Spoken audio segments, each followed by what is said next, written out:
नमस्कार। News room में आप सभी का स्वागत है।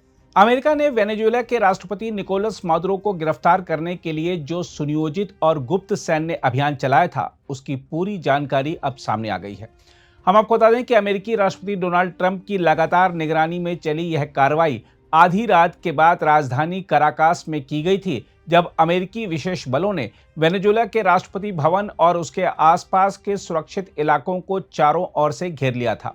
हेलीकॉप्टरों की गूंज, विस्फोटों की आवाज और भारी हथियारों से लैस अमेरिकी सैनिकों की मौजूदगी ने कुछ ही घंटों में सत्ता का संतुलन बदल दिया था और पैलेस जैसे राष्ट्रपति भवन के बेडरूम से सीधे मादुरो प्रिजन में पहुंच गए थे।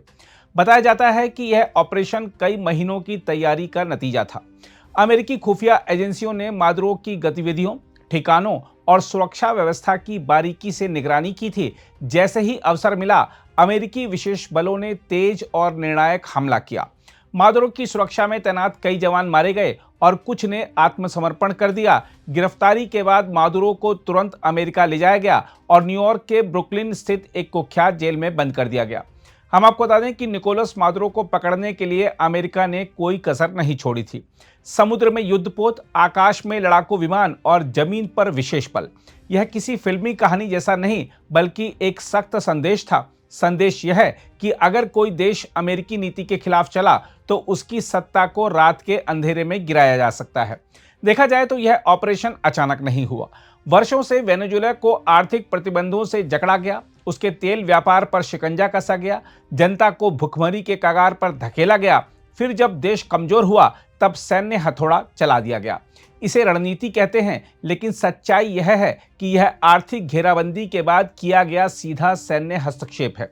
अमेरिकी राष्ट्रपति ट्रंप ने इस अभियान के बारे में जानकारी देते हुए कहा है, मुझे संभावित खतरे के बारे में पता था। यह बहुत खतरनाक ऑपरेशन था। हमारे कुछ लोग घायल हुए, लेकिन अभी सब ठीक हैं। उन्होंने कहा, एक हेलीकॉप्टर को काफी नुकसान हुआ, लेकिन हम सब कुछ वापस ले आए और कोई मारा नहीं गया। ट्रंप ने कहा कि मुझसे यह मत पूछिए कि कौन वहां का इंचार्ज है, क्योंकि मैं आपको जवाब दूंगा और यह बहुत विवादित होगा। ट्रंप ने कहा, हम इंचार्ज हैं। हम आपको यह भी बता दें कि निकोलस मादुरो को अमेरिका की जिस जेल में रखा गया है, वह इस समय पूरी दुनिया में चर्चा का विषय बनी हुई है। ब्रुकलिन की यह जेल कोई साधारण सुधार गृह नहीं है। यह एक ऐसी जगह है जहां अंधेरा, गंदगी और डर स्थायी निवासी हैं। वर्षों से यह जेल अमानवीय हालात, ठंडे सेल, खराब भोजन और कैदियों के मानसिक टूटन के लिए बदनाम रही है। इसे हेल होल कहा जाता है और यह नाम यूं ही नहीं पड़ा। यह वही जेल है जहां कैदी महीनों तक सूरज नहीं देखते, जहां रोशनी भी सजा की तरह लगती है, जहां बीमारी, अवसाद और अकेलापन धीरे धीरे इंसान को तोड़ देता है। किसी राष्ट्रपति को वहां रखना मानसिक दबाव और सार्वजनिक अपमान का हथियार भी है। यह जेल 1990 के दशक में शुरू हुई थी। यहाँ हिंसा, आत्महत्या और इनामी कैदियों के बीच झगड़े के कई मामले सामने आए हैं और पिछले कुछ वर्षों में कई कैदियों ने आत्महत्या की है। बहरहाल, अमेरिका ये जानता है कि तस्वीरें और सुर्खियां राजनीति का सबसे बड़ा हथियार होती हैं।